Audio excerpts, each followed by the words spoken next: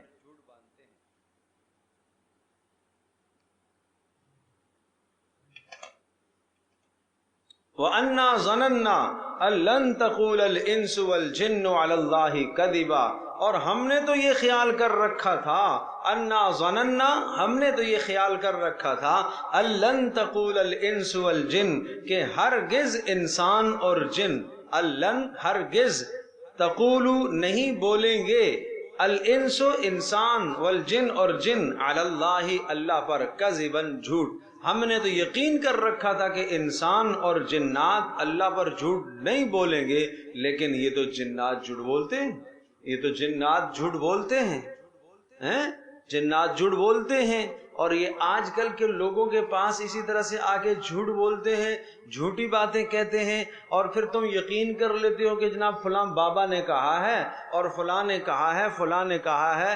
اور میرے عزیزوں، کوئی بھی غیب نہیں جانتا۔ اللہ نے اتنی نفی کی ہے قرآن کریم میں، سورہ سبا کے اندر بھی نفی فرمائی ہے، ما لبثوا فی العذاب المہین ان لو کانوا یعلمون الجن، کہ جن اگر غیب جانتے، ما لبثوا فی العذاب المہین، اس دردناک عذاب میں اور ذلت امیز عذاب میں مبتلا کیوں ہوتے۔ سلیمان علیہ السلام اپنے خاص اس عبادت خانے میں کھڑے ہو گئے، اور وہ شیشے کا بنا ہوا تھا، اور اپنی جناب مسحری پر بیٹھے اور نیچے ڈنڈا رکھا اور لاٹھی رکھی، اس پر یوں ٹیک لگائی، موت واقع ہو گئی، اور جناب اسی لاٹھی پر کھڑے رہے۔ وہ جن آ کے دیکھتے، ہاں تو زندہ ہے بھائی، دیکھ رہا ہے، آنکھیں ایسے لگ رہی تھی جیسے دیکھ رہے ہیں، لگے رہے، اور جب اس لکڑی کو دیمک نے نیچے سے کھایا تو وہ گری، تو پھر پتہ چلا یہ تو انتقال کر گئے، پتہ نہیں کب سے انتقال ہوا ہے اور ہم لگے ہوئے ہیں۔ تو پتہ چلا کہ اگر یہ جن غیب جانتے ہوتے تو اتنی مشقت میں نہ پڑتے۔ تو کوئی غیب نہیں جانتا بھائی، یہ سب جھوٹ کی باتیں ہیں، غلط باتیں ہیں۔ میں آپ کو جنات سے حساب کر کے دکھاؤں گا جی، میں یہ کر کے دکھاؤں گا جی، یہ کر کے دکھاؤں گا۔ ارے بھائی ان چیزوں کو چھوڑو، اللہ کے پاس آؤ، اللہ کے پاس آؤ، اللہ کے پاس آؤ۔ وَأَنَّهُ كَانَ رِجَالٌ مِّنَ الْإِنسِ يَعُوذُونَ بِرِجَالٍ مِّنَ الْجِنِّ فَزَادُوهُمْ رَهَقًا وَأَنَّهُ كَانَ رِجَالٌ، وَأَنَّهُ، اور یہ بات بھی ہے، كَانَ رِجَالٌ مِّنَ الْإِنسِ، انسانوں کے مرد، انسانوں میں سے چند لوگ کیا کرتے ہیں؟ یعوذون برجال من الجن، وہ پناہ مانگتے ہیں جنات کے چند لوگوں سے، پناہ مانگتے ہیں، پناہ میں آتے ہیں، جنات کے چند لوگوں کی پناہ میں آتے ہیں۔ تو پھر کیا ہوا؟ فزادوہم رہقا، ان انسانوں نے ان جنات کی سرکشی کو بڑھا دیا۔ یہ جن کہہ رہا ہے کہ قصہ یہ ہوا کہ ہم لوگ گمراہ تو تھے ہی تھے، اتنے گمراہ نہیں تھے، ہمیں انسانوں نے گمراہ کیا ہے بھائی۔ کس نے گمراہ کیا ہے؟ انسانوں نے ہمیں خراب کر دیا ہے۔ کیسے؟ اس طرح سے کہ انسان جب یہ سفر کرتے ہیں اور یہ وادیوں اور بیابانوں سے گزرتے ہیں نا، تو وہاں جناب یہ ان کا تصور یہ ہے کہ یہاں ہمارے بڑے سردار جن کا قبضہ ہے، تو یہ کیا کرتے ہیں، ان کو اللہ کی پناہ میں آنا چاہیے، یہ کہنا چاہیے کہ اے اللہ ہم تیری پناہ میں آتے ہیں، آج رات ہم یہاں بیابانے میں قیام کریں گے، کوئی ہمیں نقصان نہ پہنچائیں۔ تو وہ کیا کہتے ہیں؟ اعوذ بجن ھذا الوادی، اس وادی کے جن کی پناہ میں ہم آنا چاہتے ہیں۔ کون کہتے ہیں؟ انسان۔ تو ہمارے جنوں نے جب یہ بات سنی، اچھا یہ انسان بھی ہمارا مرید بن گیا ہے، تو ہمارے جنوں کی سرکشی اور بڑھ گئی۔ نہیں سمجھے؟ ہمارے جنوں کی سرکشی اور بڑھ گئی۔ جن واویلا کر رہا ہے کہ ہمیں انسانوں نے گمراہ کیا ہے، ہمیں انسانوں نے برگلا دیا ہے۔ نہیں سمجھے؟ جو آدمی جس مقام کا ہوتا نہیں ہے نا، آپ اس کے لیے وہ مقام ثابت کریں گے تو وہ موٹا ہو جائے گا نا، ہاں وہ پھول جائے گا. یہ ہے مسئلہ. وَأَنَّهُ كَانَ رِجَالٌ مِّنَ الْإِنسِ، اور انسانوں میں سے بہت سارے لوگ يَعُوذُونَ پناہ مانگتے ہیں بِرِجَالٍ مِّنَ الْجِنِّ، جنات کے مردوں سے، جنات کے مردوں سے، جوانوں سے. فَزَادُوهُمْ رَهَقًا، تو لہذا ان انسانوں نے جنات کی سرکشی کو بڑھا دیا. وَأَنَّهُمْ ظَنُّوا كَمَا ظَنَنْتُمْ، اور جن کہہ رہا ہے وَأَنَّهُمْ ظَنُّوا، یہ انسان بھی ایسا ہی گمان کرتے ہیں، کما ظننتم، اے جنو جیسا کہ تم نے گمان کر لیا، اللَّن يَبْعَثَ اللَّهُ أَحَدًا، کہ اللہ پاک کسی کو بھی نہیں اٹھائے گا. مگر یہ تمہارا گمان بھی غلط ہے، انسانوں کا گمان بھی غلط ہے. وَأَنَّا لَمَسْنَا السَّمَاءَ فَوَجَدْنَاهَا مُلِئَتْ حَرَسًا شَدِيدًا وَشُهُبًا. وَأَنَّا، اور بے شک ہم لوگ، لَمَسْنَا السَّمَاءَ، جب آسمان کو چھوتے ہیں، کیا کرتے ہیں؟ آسمان کو چھوتے ہیں، پہنچ جاتے ہیں. فَوَجَدْنَاهَا، تو پھر ہم پاتے ہیں اس آسمان کو، ملئت، بھرا ہوا ہوتا ہے، حرسن شدیدن، سخت چوکی داروں سے، وشہبا، چنگاریوں سے، شعلوں سے بھرا ہوا ہوتا ہے.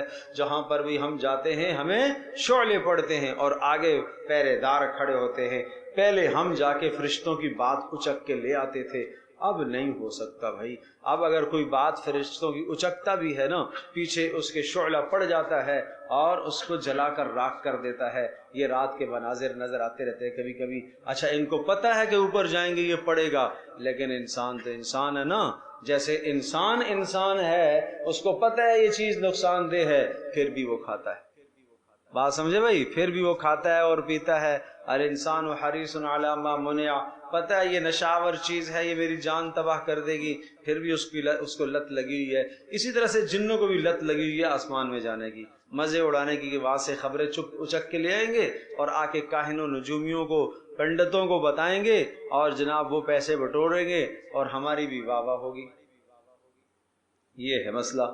وَأَنَّا كُنَّا نَقْعُدُ مِنْهَا مَقَاعِدَ لِلسَّمْعِ، اور جن یہ کہہ رہا ہے وَأَنَّا كُنَّا، ہمارا حال تو پہلے یہ تھا، نَقْعُدُ، ہم بیٹھ جاتے تھے، مِنْهَا، اس آسمان کے کناروں میں، مَقَاعِدَ لِلسَّمْعِ، سننے کی جگہ پر ہم بیٹھ جاتے تھے. سننے کی جگہ پر کیا مطلب؟ جہاں بادل گرج رہے ہوتے تھے وہاں فرشتے کچھ نہ کچھ باتیں کرتے رہتے تھے. یہ ادھر لے جاؤ، وہاں برسانا ہے، ادھر برسانا ہے، ادھر نہیں برسانا، ادھر برسانا ہے جی. تو وہ جناب ہم باتیں اچک کے لے آتے تھے. ہاں جی کل یہاں بارش ہوگی، آ کے کاہن کو بتا دیا، نجومی کو بتا دیا کل یہاں کیا ہوگی؟ بارش ہوگی. تو وہ اس کے ساتھ کچھ جھوٹ موٹ بھی ملایا. بارش کے ساتھ اولے ہونے کا بھی امکان ہے، اولوں کے ساتھ برف کا بھی امکان ہے. تھوڑا سا سمجھ شریف میں نہیں ہے. بس یہ ہے مسئلہ. تو یہ وہاں لے جاتے تھے تو وہاں سے جا کے باتیں اچکتے تھے. اب کیا کرتے ہیں؟ فَمَن يَسْتَمِعِ الْآن، اب اگر کوئی سن لیتا ہے، يَجِدْ لَهُ شِهَابًا رَصَدًا، تو وہ پاتا ہے ایک انگارہ، رصدًا، تیار اپنے لیے ایک انگارہ پاتا ہے. وَأَنَّا لَا نَدْرِي أَشَرٌ أُرِيدَ بِمَنْ فِي الْأَرْضِ أَمْ أَرَادَ بِهِمْ رَبُّهُمْ رَشَدًا، اور نہیں معلوم، لا ندری، ہم نہیں جانتے، اشرٌ ارید بمن فی الارض، کہ ارادہ کیا گیا شر کا ان لوگوں کے ساتھ جو زمین میں ہیں، یا ام اراد بہم ربہم رشدا، یا ان کے رب نے کوئی ہدایت کا فیصلہ فرمایا ہے. اب ہمیں اوپر جانے سے روکا جا رہا ہے. کیوں روکا جا رہا ہے؟ نہ معلوم کہ زمین والوں کے ساتھ کوئی ہدایت کا ارادہ ہے اللہ کا، یا اللہ پاک نے ان کے لیے کوئی شر کا فیصلہ فرمایا ہے. وَأَنَّا مِنَّا الصَّالِحُونَ وَمِنَّا دُونَ ذَلِكَ، اور کہتا ہے کہ ہم میں سے نیک لوگ بھی تھے، وَمِنَّا دُونَ ذَلِكَ، اور نبی کی بعثت سے پہلے کچھ ایسے اس کے علاوہ بھی تھے. یعنی نبی کی نبوت سے پہلے کچھ لوگ نیک تھے جو عیسیٰ علیہ السلام کے پیروکار چلتے آ رہے تھے. وَمِنَّا دُونَ ذَلِكَ، اور بعض اس کے علاوہ بھی تھے. كُنَّا طَرَائِقَ قِدَدًا، اور ہم مختلف راستوں پر تھے. مختلف راستوں، طرائق طرق کی جمع ہے، قِدَدًا مختلفاً، ہم مختلف راستوں پر تھے. یعنی بعض صحیح راستے پر تھے، بعض غلط. وَأَنَّا ظَنَنَّا اور ہمارا نظریہ تو یہ تھا أَلَّن نُعْجِزَ اللَّهَ فِي الْأَرْضِ وَلَن نُعْجِزَهُ هَرَبًا.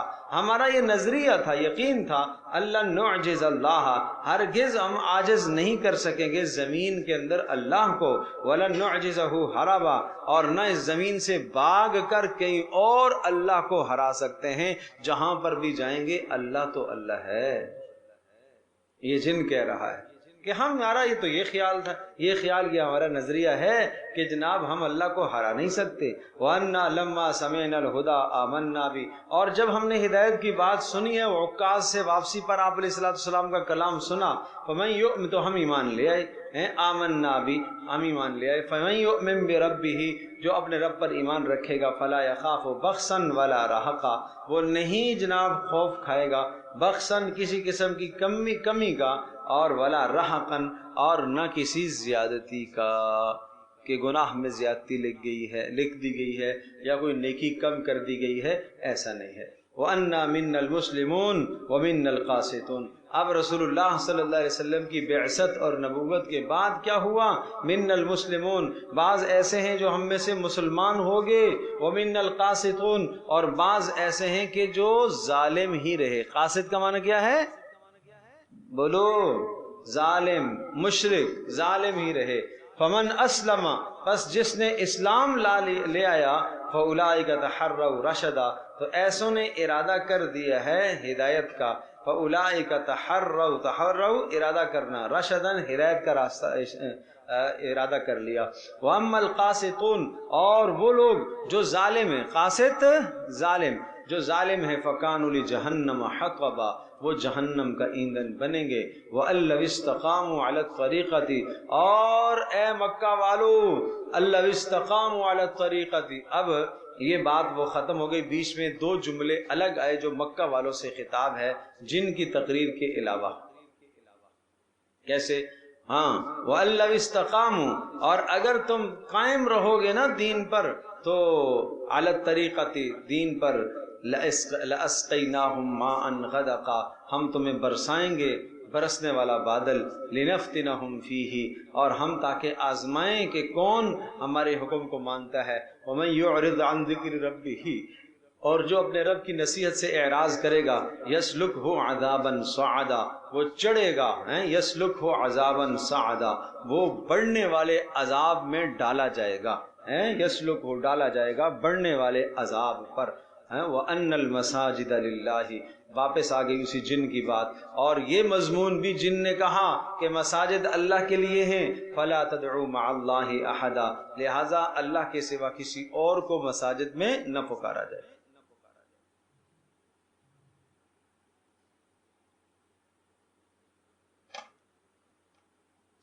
مساجد میں اللہ کے سوا کسی اور کو نہ پکارا جائے. یہ جو لوگ بھیک مانگتے ہیں نا مساجد کے اندر، اپنی ذات کے لیے جو لوگ بھیک مانگیں گے، بھیک مانگنا بھی جائز نہیں ہے اور دینا بھی جائز نہیں ہے. البتہ اگر کوئی حاجت مند انسان ہے تو اس کے لیے کوئی دوسرا مطالبہ کرے تو کر سکتا ہے، یا اسی طرح سے دین کے کسی شعبے کے لیے مطالبہ کیا جائے تو آپ علیہ السلام نے مطالبات کیے ہیں. آپ علیہ السلام نے چندے کی اپیل فرمائی ہے تبوک کے موقع پر اور دیگر مواقع پر آپ نے فرمائی ہے، لیکن یہ ہے کہ مسجد میں جا کر اپنی ذات کے لیے سوال کرنا جائز نہیں ہے. وَأَنَّهُ لَمَّا قَامَ عَبْدُ اللَّهِ اور یہ بات بھی ہے کہ جب اللہ کا بندہ کھڑا ہوا، يَدْعُوهُ صرف اللہ کو پکارتا ہے، كَانُوا عَلَيْهِ لِبَدًا یہ سب کے سب اس کے مخالف بن جاتے ہیں. یہ کیا بات ہوئی بھائی؟ محمد الرسول اللہ، عبداللہ سے مراد رسول اللہ صلی اللہ علیہ وسلم، جب وہ اللہ کو پکارتے ہیں تو سارے مشرکین ان کے ارد گرد جمع ہو جاتے ہیں. کس لیے؟ تکلیف دینے کے لیے. قل کہہ دیجئے انما ادعو ربی ولا اشرک به احدا میں تو بس اللہ ہی کو پکاروں گا اور اللہ کے ساتھ کسی کو شریک نہیں ٹھہراؤں گا. یہ توحید کا مضمون ہے. قل کہہ دیجئے انی لا املک لکم ضرا ولا رشدا میں مالک نہیں ہوں آپ کے لیے ضرن کوئی نفع نقصان ہٹانے کا، ولا رشدن اور نہ کسی نفع کا مالک ہوں. اللہ پاک نے اپنے نبی سے کہا کہ آپ نفی کر دیجئے کہ نفع نقصان کے مالک آپ نہیں ہیں. تو بھائی کوئی بزرگ کیسے ہو سکتا ہے؟ کوئی پیر اور ولی کیسے نفع نقصان کا مالک ہو سکتا ہے؟ نہیں جی فلاں بیٹا دیتا ہے، بیٹیاں دیتا ہے، شرک نہیں ہے تو کیا ہے؟ فلاں بگڑی بناتا ہے، فلاں بگڑی بگاڑ دیتا ہے، یہ شرک نہیں ہے اور کیا ہے؟ قل کہہ دیجئے انی لن یجیرنی من اللہ احد ولن اجد من دونہ ملتحدا، کہہ دیجئے انی لن یجیرنی من اللہ احد، حال یہ ہے لن یجیرنی، نہیں کوئی بچا سکے گا مجھے، من اللہ من عذاب اللہ، اللہ کے عذاب سے، احد کوئی ایک بھی، ولن اجد من دونہ ملتحدا، اور نہیں میں پاؤں گا اس اللہ کے سوا کوئی جائے پناہ، الا بلاغا من اللہ ورسالاتی، ہاں میرا کام یہ ہے میں بلاغا من اللہ، اللہ کی طرف سے پہنچاتا ہوں، ورسالاتی اور اس کے پیغام اس کے بندوں کو دیتا ہوں، ومن یعص اللہ ورسولہ، اور جو نافرمانی کرے گا اللہ اور اس کے رسول کی، فإن له نار جہنم، اس کے لیے جہنم کی آگ ہے، خالدین فیہا ابدا، ہمیشہ ہمیشہ اس پہ رہے گا، حتی اذا رأوا ما یوعدون، یہاں تک کہ جب دیکھیں گے وہ چیز یوعدون جس آگ کا جہنم کا ان سے وعدہ کیا گیا، فسیعلمون، پھر پتہ چلے گا، من اضعف ناصرا واقل عددا، کون کمزور ہے با اعتبار مددگار کے اور کون کمزور ہے با اعتبار تعداد کے، اقل عددا۔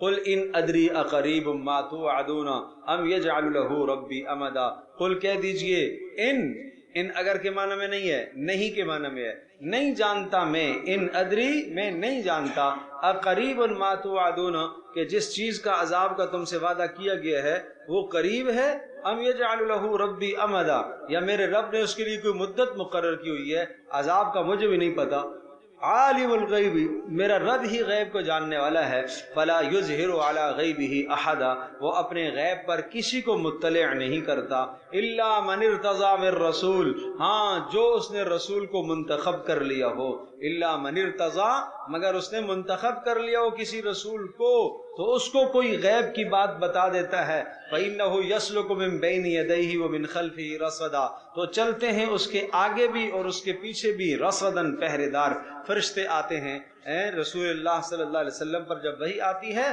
تو فرشتے آتے ہیں جبریل کے ساتھ، لیعلم ان قد ابلغوا رسالات ربہم، اور یہ اس لیے ہوتا ہے لیعلم تاکہ اللہ ظاہر کرے اس بات کو، ان قد ابلغوا رسالات ربہم، ان ملائکہ نے اپنے اللہ کے پیغامات کو پہنچایا ہے، وَأَحَاطَ بِمَا لَدَيْهِمْ، اور اس اللہ نے احاطہ کیا ہوا ہے جو کچھ ان ملائکہ کے پاس ہے، وَأَحْصَىٰ كُلَّ شَيْءٍ عَدَدًا، اور ہر شے کو اس نے گن کر رکھا ہوا ہے۔ یہ عرض کیا تھا اس میں توحید، رسالت اور آخرت کا بیان ہے، 3 مضامین سورہ جن کے اندر آگے، اور یہ ایک جن کی بڑی مؤثر تقریر ہے اور ہمیں سمجھنی چاہیے۔ باقی جنات کے شرور سے، اثرات سے بچنے کے جو اعمال ہیں ان اعمال پر توجہ دی جائے۔ ایک تو اس کے لیے جو ہے وہ منزل کا اہتمام کیا جائے، بہترین چیز ہے منزل کا اہتمام صبح شام کیا جائے، اور جب بہت زیادہ پریشانی ہونے لگے سورۃ البقرہ کا اہتمام کیا کرو، جس گھر میں سورۃ البقرہ پڑھی جائے گی نا وہاں کوئی جن نہیں آئے گا، حدیث پاک میں آتا ہے کہ سورۃ البقرہ جس گھر میں پڑھی جائے وہاں کوئی جن داخل نہیں ہو سکتا، کوئی سحرا، کوئی جادوگر داخل نہیں ہو سکتا، اور اسی طرح سے سورۃ البقرہ پڑھنے والے کو خسارہ کبھی نہیں ہو سکتا، اس کا اہتمام فرمائیں۔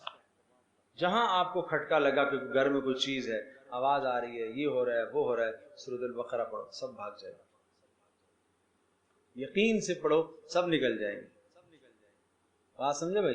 دائیں بائیں بھٹکنے کی ضرورت نہیں ہے، 21 دن سورۃ البقرہ پڑھو اہتمام کے ساتھ، 2 4 6 آدمی مل کے بھی پڑھ سکتے ہو، یہ بہت مجرب عمل ہے اس کے لیے۔ اسی طرح سے سورہ فلق، سورہ ناس، اس کی کثرت کرو انشاءاللہ، اس کی برکت سے بھی زیادہ سے زیادہ قرآن کریم گھر کے اندر پڑھو، اور جہاں قرآن کریم زیادہ پڑھا جاتا ہو وہاں جنات نہیں رہتے، نہیں ٹکتے ہیں، یہ ویرانوں کے اندر زیادہ ہوتے ہیں، لیکن چونکہ گھر آپ نے ویرانہ بنایا ہوا ہے، نماز تو سال ہا سال اس کمرے میں کوئی نماز پڑھی ہی نہیں گئی ہے، پڑھتے ہیں؟ نہیں پڑھتے۔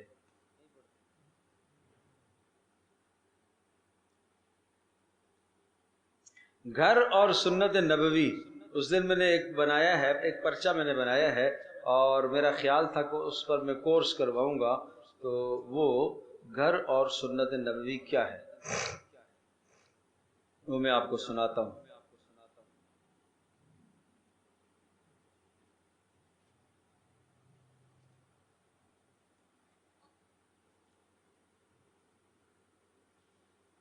نمبر 1، گھر اپنی ملکیت میں بنانا چاہیے، کسی کی زمین پر قبضہ کر کے گھر نہیں بنانا چاہیے بھائی۔ ایک بالش بھی کوئی قبضہ کرے گا تو قیامت کے دن یہ بالش جو ہے یہ توق بنا کر اس کے گلے میں ڈالا جائے گا، ٹھیک ہے۔ نمبر 2، بیت الخلاؤں کے رخ قبلے سے پھیر کر بنائے جائیں، ایسا ہی ہے سب کے گھروں میں، اور اگر نہیں ہے تو پھر کر بیٹھنا چاہیے پھر، ٹھیک ہے۔ نمبر 3، غسل خانوں کے رخ بھی قبلے سے پھر کر ہونا چاہیے، شاور اس طرح سے لگاؤ تاکہ جب آپ کھڑے ہو کے نہاؤ تو آپ کا منہ قبلے کی طرف بھی نہ ہو، پیٹھ بھی قبلے کی طرف نہ ہو، اس طرح سے شاور لگاؤ۔ جب آپ ننگے ہوتے ہو بغیر کپڑوں کے تو اس ننگے ہونے کی حالت میں قبلے کی طرف پیٹھ کرنا بھی اور منہ کرنا دونوں جائز نہیں ہے، سمجھے بھائی؟ جیسے حاجت میں جائز نہیں ہے ایسے ننگے حالت میں بھی جائز نہیں ہے۔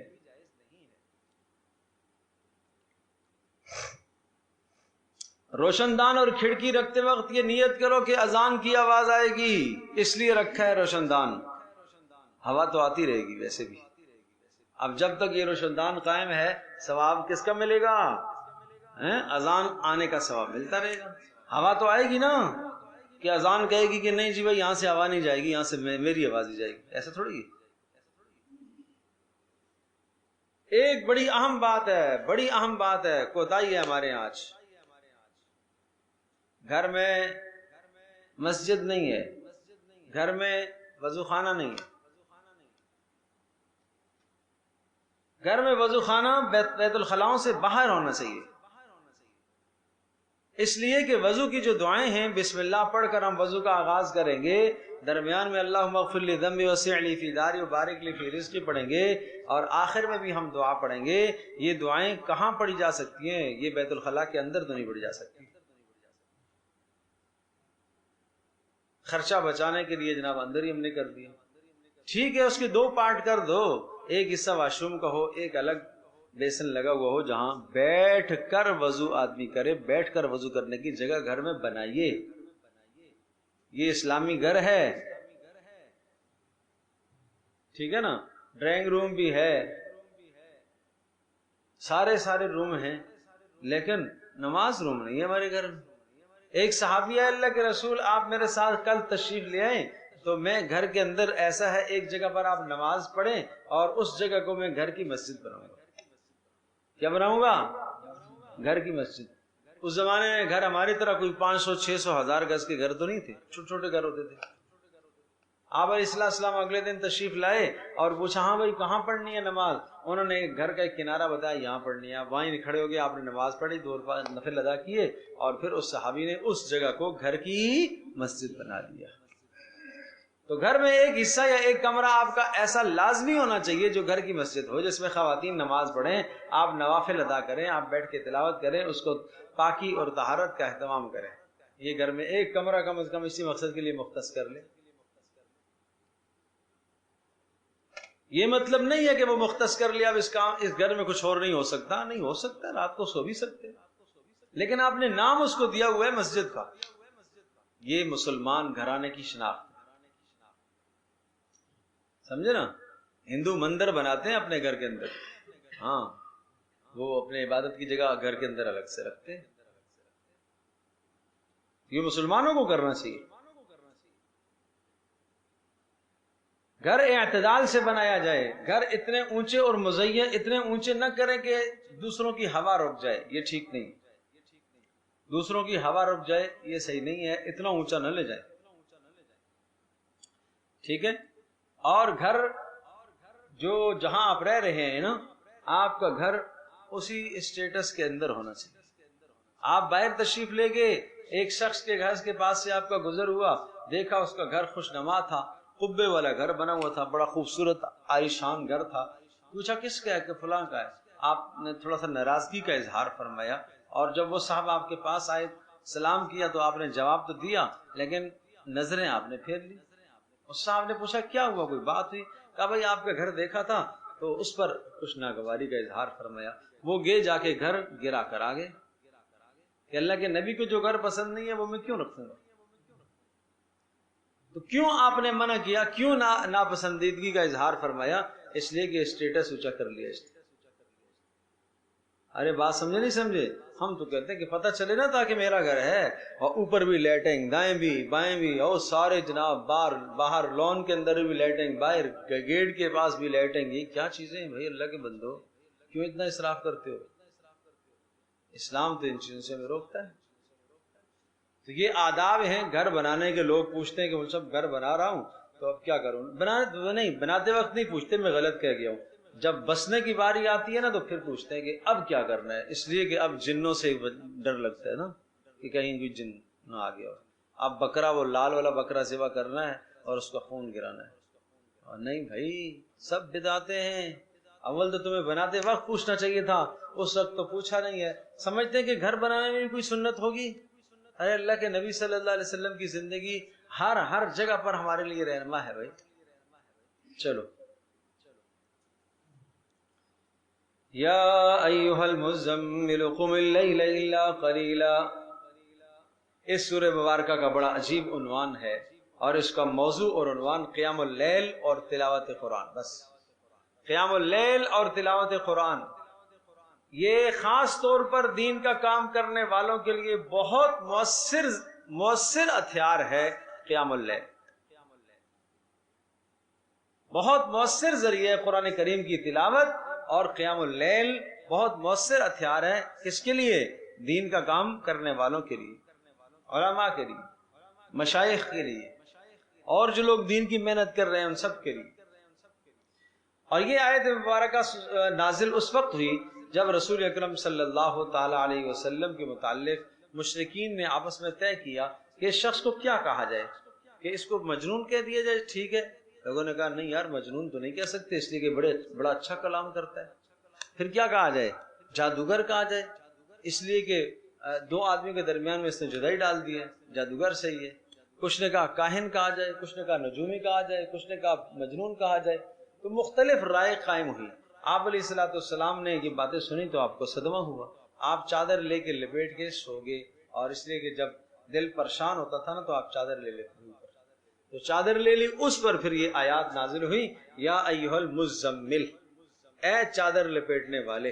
اور دوسرا قول یہ ہے کہ جب آپ علیہ الصلوۃ والسلام پر وحی نازل ہوئی اقرا، اس کے بعد سب سے پہلی وحی مزمل اور مدثر آئی، ٹھیک ہے، اس لیے کہ آپ وہاں خوف زدہ ہو گئے تھے، اور آپ علیہ السلام نے گھر والوں سے کہا تھا زملونی زملونی، مجھے چادر اڑاؤ چادر اڑاؤ۔ تو وہ پھر 2 سال وحی کا تسلسل رک گیا۔ اس کے بعد جب دوبارہ وحی کا تسلسل آیا تو پھر ان 2 صورتوں سے آغاز ہوا، مزمل اور مدثر سے۔ اے کپڑا اوڑھنے والوں، اے کپڑا اوڑھنے والے۔ اور ایک اور معنی حضرت مولانا عبید اللہ سندھی رحمۃ اللہ لکھا ہے، یا ایھا المزمل، اے دوست بنانے والے۔ کیا کرنے والے؟ ہاں، آپ کا کام بڑا ہے، دوست بنانا ہے، دوست بنانا ہے اور ان کو دین کی دعوت دینی ہے۔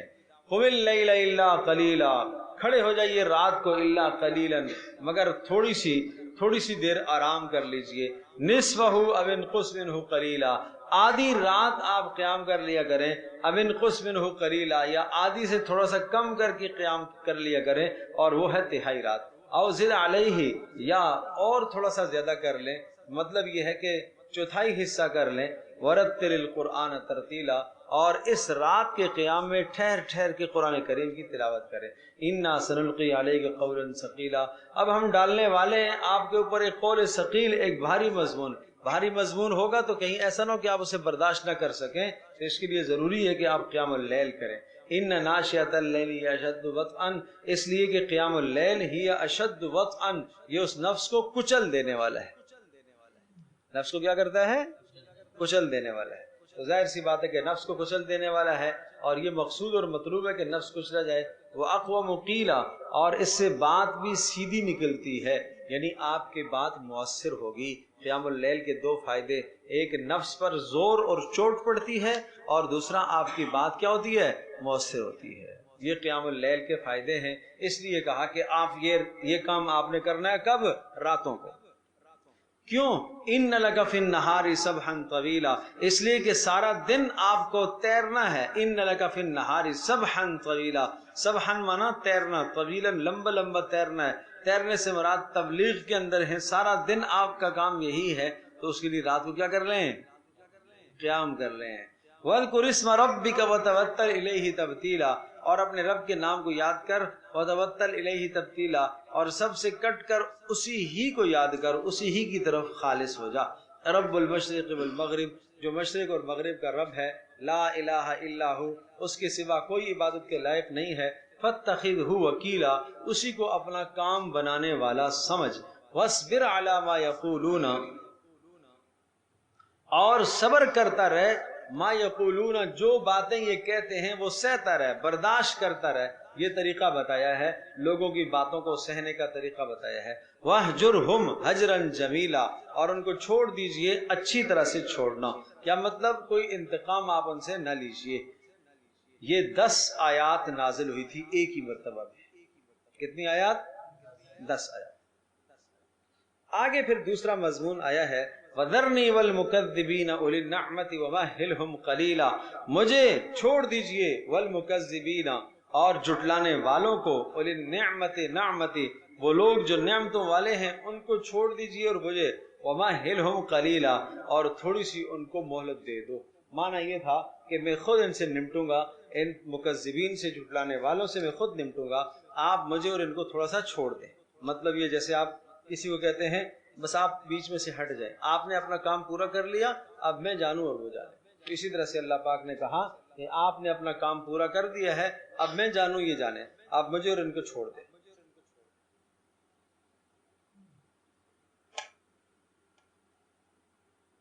ان لدینا انکالا و جہیما، ہمارے پاس انکالن بیڑیاں ہیں، و جہیمن اور دوزخ کی آگ ہے، ہم ان سے سزا دیں گے، و طعامن اور کھانا مانگیں گے تو کیا دیں گے، ذا غصۃ و عذابا علیما، کانٹے والا اور دردناک عذاب والا ہم کھانا ان کو دیں گے۔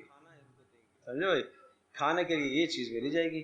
یوم ترجو، یہ کب ہوگا؟ یوم ترجف الارض، جس دن زمین، الارض پہاڑ کانپ اٹھیں گے، والجبال، جس دن الارض زمین کانپے گی، والجبال اور پہاڑ بھی کانپیں گے، وکان الجبال کثیبا مہیلا، اور ہو جائیں گے پہاڑ اس دن کثیبا مہیلا، ایک بہتے ہوئے ڈھیر کی طرح۔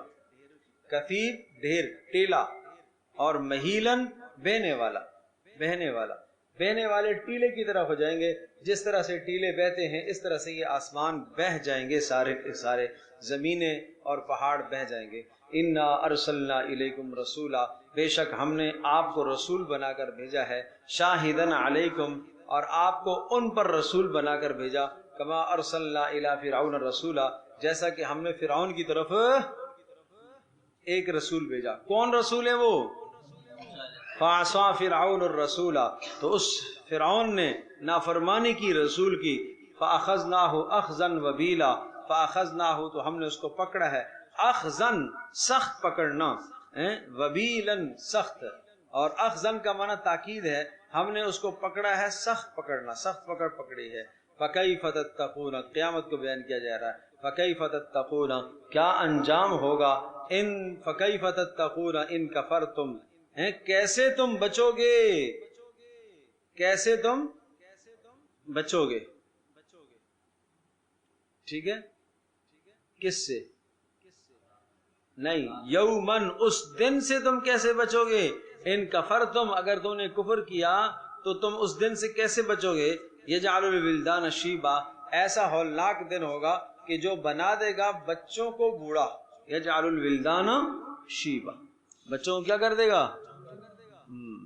بوڑھا بچہ کبھی دیکھا ہے ہم لوگوں نے؟ کسی نے دیکھا ہے؟ کیسے ہوتا ہے؟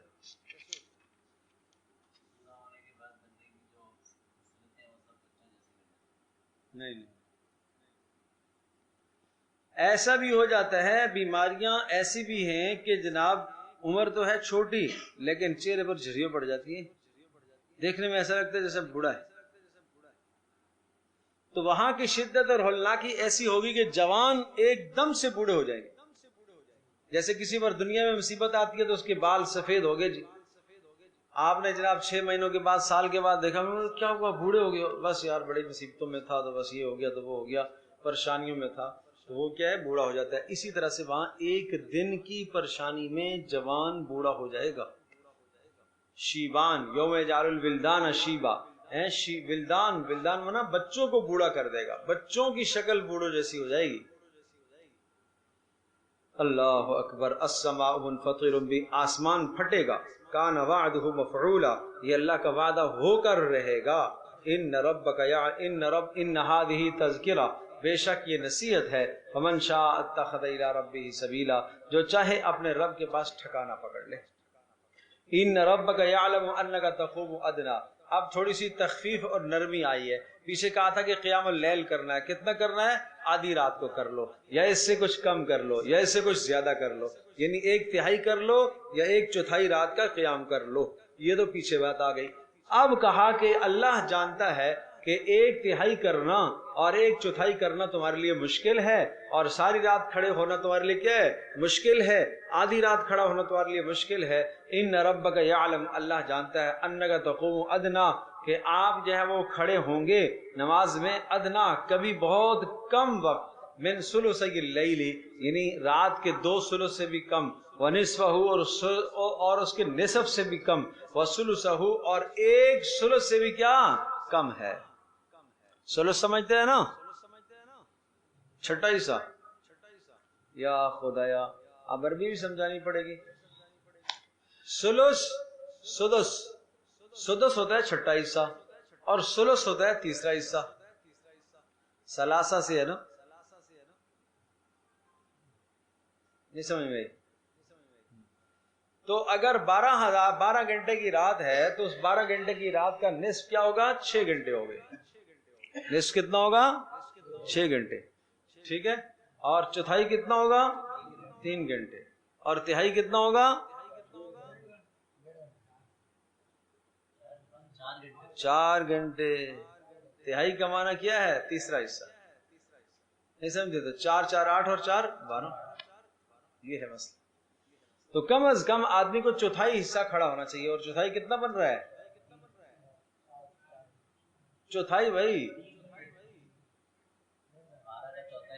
3 گھنٹے بن رہا ہے نا، تو یہ ادنا مقدار بتائی۔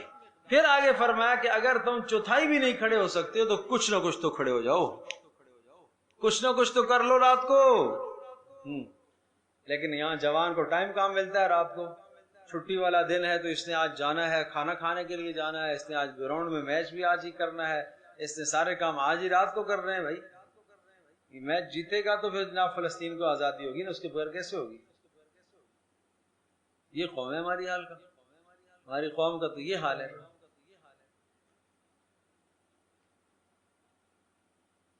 اللہ اپنی اپنی ٹیویاں توڑ دیتے ہیں جب میچ ہارتے ہیں، تو ایسا ہی ہے نا۔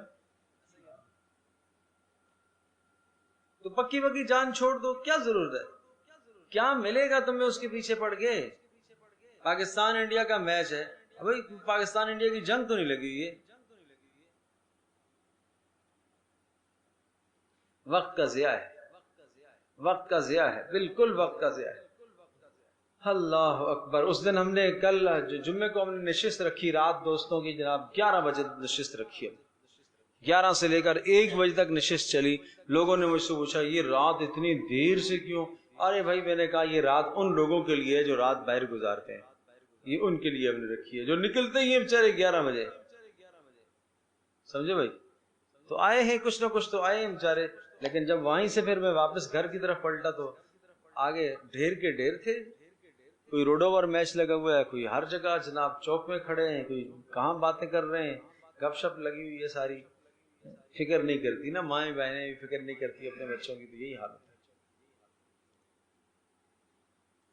اللہ اکبر۔ ان ربک یعلم، بے شک تیرا پروردگار جانتا ہے، انک تقوم ادنی من ثلثی اللیل، بے شک آپ کھڑے ہوتے ہیں ثلثی اللیل ہیں رات کے تہائی سے کم، ونصفہ اور کبھی نصف کھڑے ہوتے ہیں، وثلثہ اور رات کے 1/3 کھڑے ہوتے ہیں، ٹھیک ہے جی، وطائفۃ من الذین معک، اور وہ فرقہ اور ایک جماعت جو آپ کے ساتھ ہے، صحابہ وہ بھی اسی طرح سے کرتے ہیں۔ واللہ یقدر اللیل والنہار، اللہ پاک دن رات کو مقدر کرتا ہے، علم ان لن تحصوہ، اور اللہ جانتا ہے ان لن تحصوہ فتاب علیکم، کہ تم ایسے کی استطاعت نہیں رکھو گے، 1/3 1/4 نہیں کھڑے ہو سکو گے، فتاب علیکم، اللہ نے تمہاری توبہ کو قبول کر لیا، یعنی کام ہلکا کر دیا، تو پھر کیا کرو، فقرؤوا ما تیسر من القرآن، چلو جتنا بھی ہو کچھ نہ کچھ رات کو قرآن پڑھ لیا کرو، نماز میں قرآن پڑھ لیا کرو، کچھ نہ کچھ پڑھ لیا کرو۔ اچھا جی، علم ان سیکون منکم مرضی، اللہ پاک خوب جانتا ہے تم میں سے بعض بیمار ہوں گے، وآخرون یضربون فی الارض، اور بعض ایسے ہیں جو زمین میں تجارت کے لیے چل رہے ہوں گے، یضربون فی الارض تجارت کے لیے، وآخرون یقاتلون فی سبیل اللہ، اور بعض ایسے ہیں کہ جو اللہ کی راہ میں قتال کر رہے ہوں گے۔ یہ بڑی مصروفیات ہیں، تین بڑی مصروفیات، بیماری مصروفیت ہے، بیمار آدمی جو فرض بھی نہیں پورا کر پاتا، نمبر 2 سفر، یہ مصروفیت ہے، اور نمبر 3 کیا ہے، دینی مشغولیت۔ کیا مشغولیت؟ دینی، اس میں سے جہاد و قتال دینی مشغولیت میں سے سب سے بڑی مشغولیت ہے، لہٰذا کوئی بھی آدمی دینی مشغولیت میں ہو، مدرس تدریس کرنے والا ہو، تبلیغ کرنے والا مبلغ ہو، کوئی بھی دینی کام کر رہا ہو، اس کو چاہیے کہ رات کو قیام ضرور کرے۔ وہ یہ نہ کہے کہ جناب میرے تو سونے پر بھی لوگوں کو فضیلت حاصل ہے، بھائی ہیں لوگوں کے سونے پر بھی مجھے فضیلت حاصل ہے، نہیں، یہ بات نہیں ہے، ایسا نہیں ہے۔ وَأَقِيمُوا الصَّلَاةَ وَآتُوا الزَّكَاةَ، نماز قائم کرتے رہو اور زکات دیتے رہو، وَأَقْرِضُوا اللَّهَ قَرْضًا حَسَنًا، اللہ پاک کو بہترین قرض دیتے رہو، وَمَا تُقَدِّمُوا لِأَنفُسِكُمْ، اور نماز جو تم نے پڑھی آگے بھیجی تمہارے لیے یہ ہے، صدقہ و خیرات جو آپ نے کیا وہ بھی کیا ہے، آپ کے لیے ہے۔ وَمَا تُقَدِّمُوا لِأَنفُسِكُمْ مِنْ خَيْرٍ تَجِدُوهُ وَعِنْدَ اللَّهِ خَيْرًا وَأَعْظَمَ، وہ اللہ کے پاس بہتر بھی ہے اور باعث اجر بھی ہے۔ وَاسْتَغْفِرُوا اللَّهَ، اللہ بخشنے والا مہربان ہے، إِنَّ اللَّهَ غَفُورٌ رَحِيمٌ، اللہ سے اپنے گناہ بخشوا لو، معافی مانگ کر اپنے گناہ اللہ سے بخشوا لو۔ سورۃ المدثر، یہ سورہ مبارکہ بڑی عجیب سورت ہے۔ اس پارے کے اندر ساری صورتیں ہی 2 رکوعوں پر مشتمل، اور یہ سورہ مبارکہ بھی 2 رکوعوں پر مشتمل ہے، مگر 56 آیات، اور قرآن کریم کی ان صورتوں میں سے ہے کہ جن کی آیات سب سے مختصر چھوٹی چھوٹی آیات۔ آپ دیکھیں گے، اور دوسری ایک عجیب بات یہ ہے کہ اس سورہ مبارکہ میں قرآن کریم کی فصاحت اور بلاغت اور قرآن کریم کا جو عربی کا ایک زور ہے اور طاقت ہے وہ اس میں بہت نمایاں ہے، چونکہ یہ دوسری وحی تھی، پہلی وحی اقرا تھی، اور اقرا کے بعد پھر سورہ مدثر آئی تھی، جی مدثر اور مزمل۔ تو ان کی ابتدائی آیات جو ہیں، جیسا کہ سورہ مزمل کی میں نے عرض کیا کہ ابتدائی آیات ہیں، وہ بھی 10 آیات ہیں، تقریباً ابتدا کی 10 آیات، اور اسی طرح سے اس کی بھی ابتدا کی آیات ہیں 7 آیات، وَلِرَبِّكَ فَاصْبِرْ تک، یہ وحی دوسری وحی۔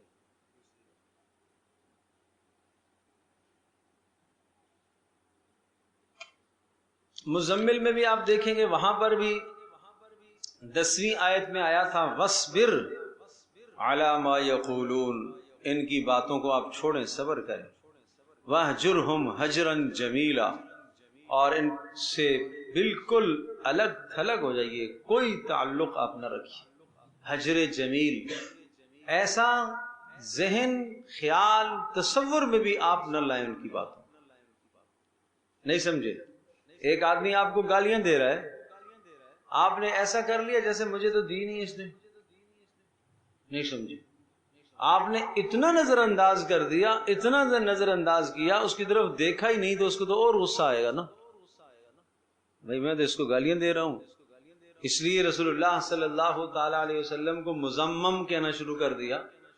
ام جمیل، ابو لہب کی بیوی نے مزمم، محمد کی ضد ہے مزمم، محمد جس کی تعریف بہت زیادہ کی گئی ہو، اور مزمم جس کی مذمت کی گئی ہو۔ جیسے آپ، ایک آدمی آیا، اس کا نام صادق ہے، صادق کا معنی سچ بولنے والا نا، آپ نے اس کو چڑھانے کے لیے کہا کاذب آیا ہے، کون آیا ہے؟ کاذب۔ ایک آدمی کا نام عادل ہے، عدل کرنے والا، عادل آیا ہے، آپ نے کہا ظالم آیا ہے، بھائی ظالم، اس کو غصہ آئے گا کہ نہیں ہیں؟ پیارے نبی صلی اللہ علیہ وسلم پر قربان جائیے، قربان جائیے۔ جب ان کو مذمم کہا گیا نا، جیسا کہ صادق کو کاذب کہو، عادل کو ظالم کہو، اسی طرح سے محمد کو مذمم جب کہنا شروع کر دیا تو صحابہ نے کہا اللہ کے رسول کی بدبخت آپ کو مذمم کہتے ہیں۔ آپ علیہ السلام مسکرائے، آپ نے فرمایا دیکھو اللہ پاک نے ان کو مجھ سے کیسے پھیر دیا، وہ مذمم کو گالیاں دیتے ہیں، میں تو محمد ہوں، ہیں؟ وہ تو مذمم کو گالیاں دیتے ہیں، دینے دو، میں کون ہوں؟ میں تو محمد ہوں۔ تو جب آپ کا نام صادق ہے اور آپ کو کوئی گالیاں دے، کوئی کاذب کہے، بھائی دینے دو نا، کاذب کو دے رہا ہے، میں تو صادق ہوں۔ آپ نے سنی انسنی کر دی، اس کو کہتے ہیں ہجر جمیل، ہجر جمیل، وَاہْجُرْهُمْ ہَجْرًا جَمِيلًا، ایسے چھوڑ دو۔ ہمارے یہاں تو کسی اور کو کوئی کہہ رہا ہوتا ہے، وہاں سے میرا مقناطیس کھینچ لیتا ہے، نہیں اس نے مجھے ہی کہا ہے، مجھے ہی کہا ہے اس نے، ارے نہیں آپ کو نہیں مجھے ہی کہا ہے آپ نے۔ ہوتا ہے کہ نہیں ہوتا؟ ہم تو کھینچ کے لے آتے ہیں، اللہ کے نبی کہہ رہے ہیں نہیں اس نے مجھے نہیں کہا، یہ کسی اور کو گالیاں دے رہا ہے، دینے دو۔ اللہ اکبر، اللہ اکبر۔ اس لیے میرے عزیز دوستو، ایک بڑی اہم بات ہے، بڑی اہم بات ہے، ماؤں بہنوں سے بھی میری التجا ہے، درخواست ہے، بڑی اہم بات ہے۔ یہ گھریلو زندگی جو ہوتی ہے، خاندانی زندگی جو ہوتی ہے، قرابت داریاں، ان میں ضروری ہے کہ آپ صلح رحمی کریں، آپ خوش رہنے کی کوشش کریں، آپ اپنے آپ کو غمگین نہ کریں، دوسروں کی باتوں کو سن سنا کر آپ اپنے آپ کو غمگین نہ کریں، اس میں آپ کا نقصان ہے، آپ کی جان، آپ کی صحت متاثر ہے، آپ کی صحت متاثر۔ کل ایک ڈاکٹر صاحب کے پاس ہم بیٹھے ہوئے تھے تو انہوں نے یہ بات فرمائی کہ جب انسان غصہ کرتا ہے، غیبتیں کرتا ہے، برا بلا کہتا ہے، گالیاں کرتا ہے، اس کے دماغ سے ایک مادہ ایسا خارج ہوتا ہے اور وہ اس کے جسم پر طاری ہوتا ہے۔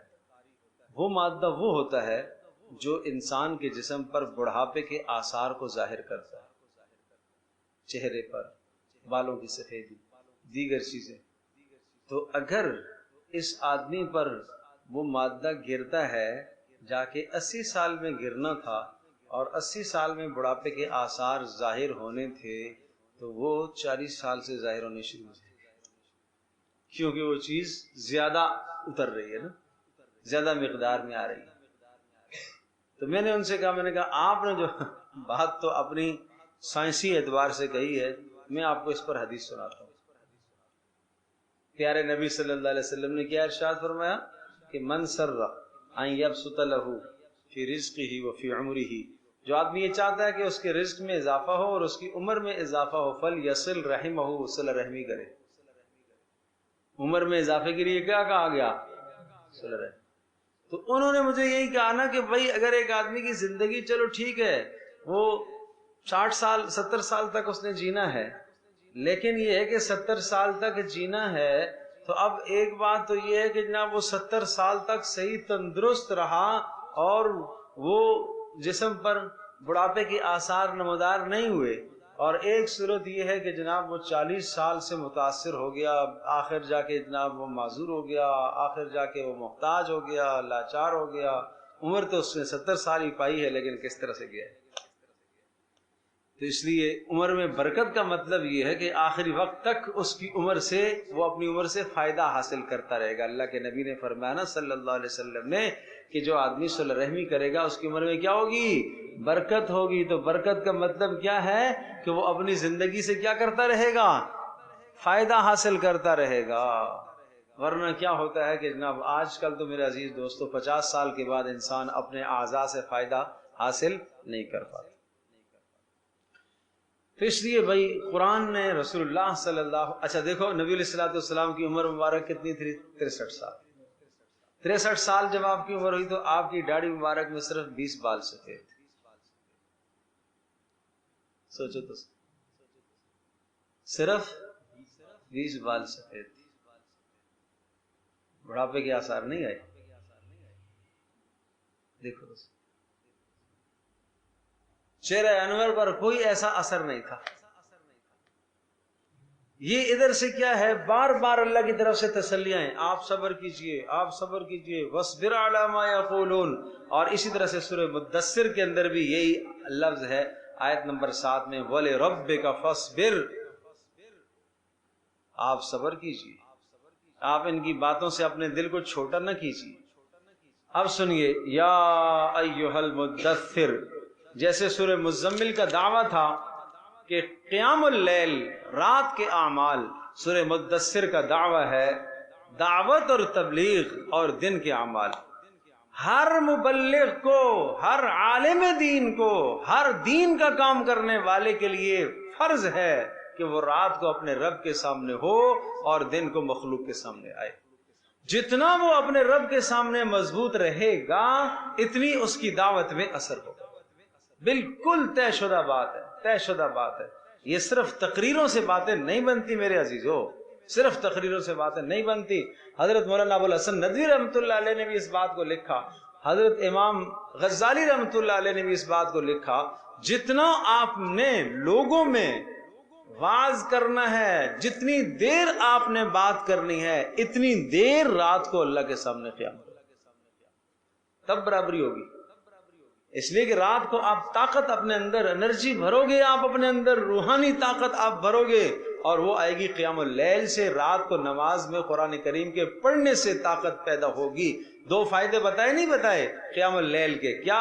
ناشئۃ اللیل ہی اشد وطئا واقوم قیلا، اس لیے کہ قیام اللیل سے آپ کا نفس مرے گا، اور نمبر 2 آپ کی زبان سے بات مؤثر نکلے گی. اللہ. تو اب وہ سورہ مزمل پوری ہوئی. اب آؤ سورہ مدثر کے اندر. اب یا ایھا المدثر، اے دثار، کپڑا اوڑھنے والے، مدثر لحاف اوڑھنے والے. اور خاص طور پر دثار کہا جاتا ہے اندر کا لباس، جو آپ کے جسم اندر، بنیان جو ہے نا، جو جسم کے ساتھ لگی ہوئی ہوتی ہے، اس کو کیا کہتے ہیں؟ دثار. اس پر ایک واقعہ ہے، یاد ہے؟ انصار کا. ہائے ہائے ہائے، وہ قربان جاؤں ان انصار پر. جب مکہ فتح ہوا، رسول اللہ صلی اللہ تعالی علیہ وسلم مکہ فتح کے وقت لمبی لمبی دعا کر رہے ہیں. انصار کو کچھ تردد ہونے لگ گیا کہ شاید آپ یہاں ہی رہ جائیں، آپ یہیں رہ جائیں، اس لیے کہ اب مکہ فتح ہو گیا نا، تو اب تو کوئی مسئلہ نہیں ہے، آبائی علاقہ ہے، خاندان ہے، آبائی علاقہ تو ہر ایک کو پسند ہے، تو شاید آپ یہاں ہی رہ جائیں تو ہمارے لیے تو بڑا خسارہ ہوگا. آپس میں کچھ باتیں ہونے لگی، چیمیں گوئیاں ہونے لگی ہیں. بعض روایات میں جبریل آ گئے، انہوں نے کہا کہ اللہ کے رسول انصار پریشان ہیں، تو تسلی دے. اس پر آپ نے پھر جمع فرمایا، آپ نے فرمایا کہ جناب الناس شعار والانصار دثار، لوگ تو میرے باہر کے لباس ہیں اور انصار تو اندر کا لباس ہیں. انصار جس وادی پر چلیں اور ایک وادی میں دوسرے لوگ چلیں تو میں انصار والی وادی میں چلوں گا. نہیں سمجھے؟ انصار تو میرے جسم کے اندر کا لباس ہے. اور پھر حنین میں کہا آپ نے لوگ، اچھا حنین میں آپ نے نوازا، مکہ والوں کو خوب دیا، آپ نے خوب دیا، خوب دیا. نئے نئے مسلمان ہوئے تھے، مال غنیمت بڑا تھا جناب، کسی کو 50 اونٹ، کسی کو 100 اونٹ، کسی کو 20 اونٹ، کسی کو 200 اونٹ دے رہے.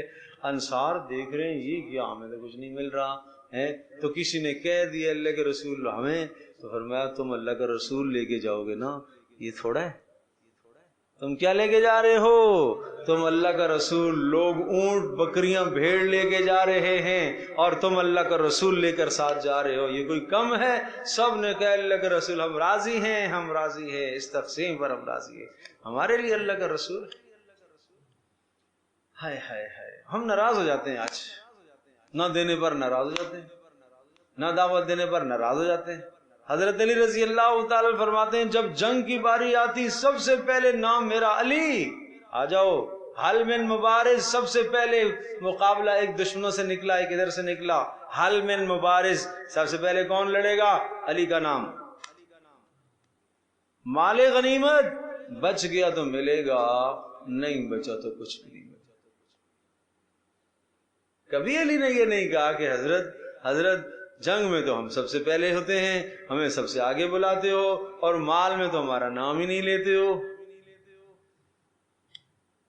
نہیں سمجھے؟ سعد بن ابی وقاص کہتے ہیں کہ ایک شخص، آپ نے مال تقسیم کیا، ایک کو نہیں دیا.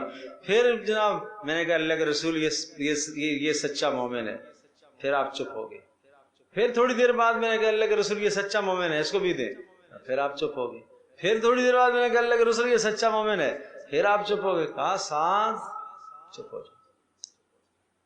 ہم جس کو دیتے ہیں ہمیں پتا ہے، کچھ لوگ ایسے ہیں اگر ان کو نہ ملے تو وہ کفر میں چلے جائیں گے. نہیں سمجھے؟ ظاہر نہیں دیں گے تو رسول پر کیا کریں گے؟ اعتراض کریں گے، توہین تذلیل کر بیٹھیں گے، کفر میں چلے جائیں گے. اور کچھ ایسے بیچارے ہوتے ہیں کہ جن کو دو نہ دو ان کو کوئی ٹینشن، ان کو رسول چاہیے بس، ان کو اللہ کے نبی چاہیے، ان کو محبت چاہیے نبی کی. اللہ پاک ہمیں بھی ایسے نبی کے ساتھ محبت عطا فرمائے.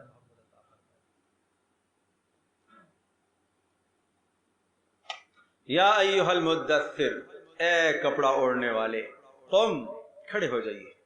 یا کھڑے ہونے سے مراد مستعد اور تیار ہو جائیے. جب آپ آپ نے سنا اب آپ تیار ہو جاؤ، اب آپ کھڑے ہو جاؤ، بس اب آپ تمہارے آرام کا وقت نہیں ہے. فانذر، لوگوں کو انجام سے ڈرائیے.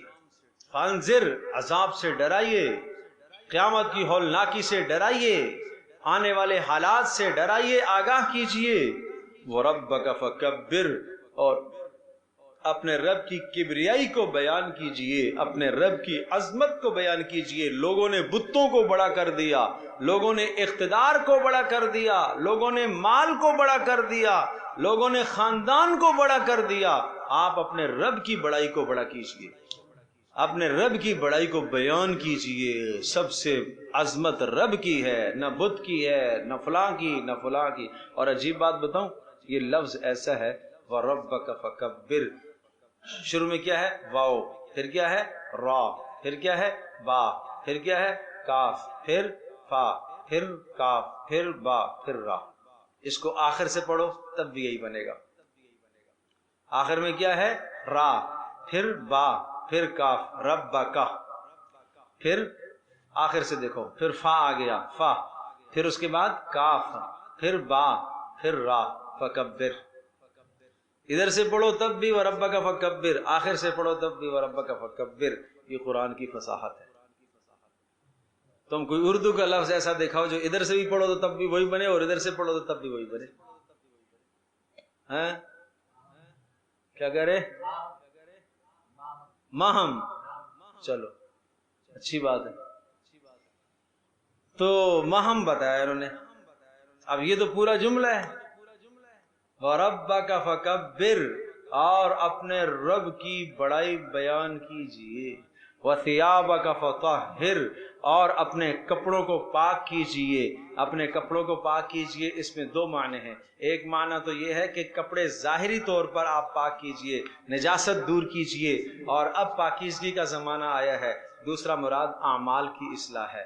وَالرُّجْزَ فَاهْجُرْ، رجز ناپاکی سے دور رہیے، فاہجر چھوڑ دیجئے.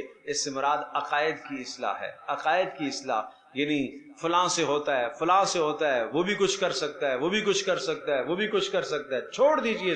وَلَا تَمْنُن تَسْتَكْثِرْ، وَلَا تَمْنُن تَسْتَكْثِرْ، اور احسان نہ جتلایا کر. وَلَا تَمْنُن، احسان نہ جتلایا کر. تستکثر، اللہ آپ کو اور دے گا، نعمتوں کے میں اضافہ ہوگا. احسان جتلانے سے نعمتیں کم ہوتی ہیں. میں نے تمہارے ساتھ یہ کیا جی، میں نے یہ کیا جی، میں نے یہ کیا، میں نے یہ کیا، میں نے یہ کیا، یہ نہیں کرنا چاہیے. وَلِرَبِّكَ فَاصْبِرْ، اور اپنے رب کے لیے کیا کر لے؟ صبر کر لے. اب یہ دیکھو، یہ ایک طریقے کا کلام آیا 2 سطروں کے اندر، یا ایھا المدثر قم فانذر وربک فکبر وثیابک فطہر والرجز فاہجر ولا تمنن تستکثر ولربک فاصبر۔ اب دوسرا انداز، فَإِذَا نُقِرَ فِي النَّاقُورِ فَذَلِكَ يَوْمَئِذٍ يَوْمٌ عَسِيرٌ عَلَى الْكَافِرِينَ غَيْرُ يَسِيرٌ۔ یہ 3 آیتیں دوسرے انداز کی آئی، اس لیے لوگ سمجھتے تھے کہ یہ شعر ہے۔ اب مدثر، انذر، کبر، ثیابک فطہر ایک طرح سے چل رہا ہے نا، یہ تو شعر لگتا ہے، ایک دم سے انداز بدل گیا، نہیں بھائی یہ شعر تو نہیں ہے، شاید یہ نثر ہو، نثر بھی نہیں لگتا ہے۔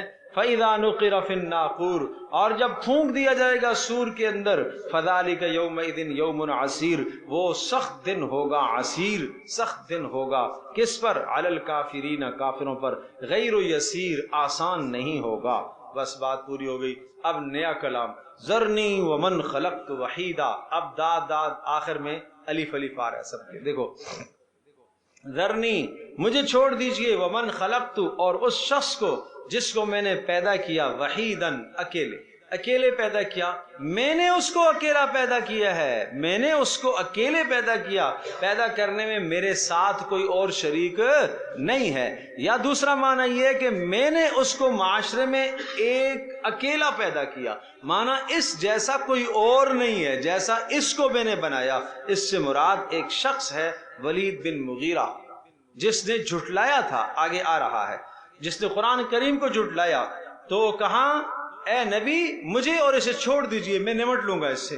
وَجَعَلْتُ لَهُ مَالًا مَمْدُودًا، اور اس کو ہم نے دیا ہے مال، بڑا لمبا چوڑا مال دیا۔ وَبَنِينَ شُهُودًا، اور بیٹے شہودن حاضر باش، ہر وقت ساتھ رہنے والے، 12 بیٹے تھے اس شخص کے، کتنے؟ 12، لمبے دڑنگے جہان سارے۔ وَمَهَّدتُّ لَهُ تَمْهِيدًا، اور ہم نے اس کو بڑی مہلت دے رکھی ہے۔ ثُمَّ يَطْمَعُ، پھر بھی یہ لالچ کرتا ہے اور طمع کر رہا ہے، ان ازید، کہ میں اس کو اور دوں گا آخرت میں جا کے۔ کلا، ہرگز ایسا نہیں ہے، وہ زیادتی کے قابل نہیں ہے۔ انہ کان لآیاتنا عنیدا، بے شک یہ ہماری آیتوں کے ساتھ ضد بازی کرتا ہے، عنیدن ضد بازی۔ سأرہقہ صعودا، ان قریب میں اس کو چڑھاؤں گا، صعودن، دوزخ کا ایک پہاڑ ہے صعود، اس پہاڑ پر چڑھاؤں گا۔ یہ 70 سال چڑھتے چڑھتے چڑھتے ایسا اس کا جسم چھلنی ہو جائے گا، اور اس پہاڑ کے اندر جو ہے وہ چٹانیں ایسی ہوں گی کہ آدمی چڑھے گا اور چٹانیں اس کے جسم کو لگے گی، اور جب اوپر پہنچے گا پھر نیچے گرا دیا جائے گا، پھر اوپر چڑھنے کا حکم ہوگا، پھر چڑھے گا، پھر فرشتے کھینچ کھینچ کے لے جائیں گے، پھر اوپر چڑھے گا، پھر نیچے گرا دیا جائے گا۔ یہ صعود پہاڑ ہے جہنم میں۔ یہ سب کچھ کیوں ہے؟ انہ فکر وقدر، اس لیے کہ اس نے سوچا قرآن کریم کے بارے میں۔ اس نے کیا سوچا، اس نے کہا جاؤ، ابو جہل سے کہتا ہے میں جا کے علاج کر کے آتا ہوں، اس شخص کا میں بڑا علاج کرنے والا ہوں، اگر یہ مجنون ہے، دیوانہ ہے، پاگل ہے تو میں علاج کر کے آتا ہوں۔ گیا، جا کے رسول اللہ صلی اللہ علیہ وسلم کا کلام سنا، آپ نے کلام سنایا تو دل میں تو بات آ گئی کہ یہ کلام کسی مجنون کا تو نہیں ہو سکتا، یہ کسی جادوگر کا تو نہیں ہو سکتا۔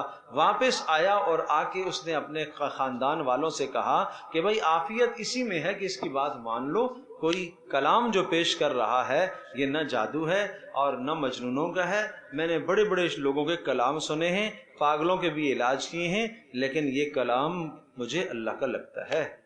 ابو جہل نے کہا لو بھائی محمد کا جادو اس پر بھی چل گیا۔ اچھا، ابو جہل ناراض ہو جائے گا، ابو جہل ناراض ہو جائے گا نا، تو ساتھی ناراض ہو جائے گا، تو ساتھی کو راضی کرنے کے لیے اس نے کیا، اس نے پھر تھوڑا سا سوچا کہ کہتا ہے نہیں، یہ تو میں تمہیں آزمانے کے لیے کہہ رہا تھا، ارے بھائی یہ تو جھوٹا کلام ہے، یہ تو ایسا ہے، یہ تو ویسا ہے، پھر قرآن کی برائیاں کرنے لگا۔ اللہ پاک نے ذکر فرمایا انہ فکر، اس نے سوچا، وقدر، اور اندازہ لگایا، فقتل، لعنت کر دی جائے، مار دیا جائے، کیف قدر، کیسا اس نے سوچا، ثم قتل، پھر لعنت کر دی جائے اس پر، کیف قدر، کیسے اس نے سوچا، ثم نظر، ثم عبس وبصر، ثم نظر، پھر دائیں بائیں سب ساتھیوں کو دیکھا، کہ لوگ میرے بارے میں کیا نظریہ خان، اچھا میرے بارے میں بدگمان ہو رہے ہیں نا، بدگمان ہو رہے ہیں کہ اس پر محمد کا جادو چل گیا. ثم عبسا، پھر اس کے بعد تیوری چڑھائی ہے، چہرے پر غصے کے آثار لائے.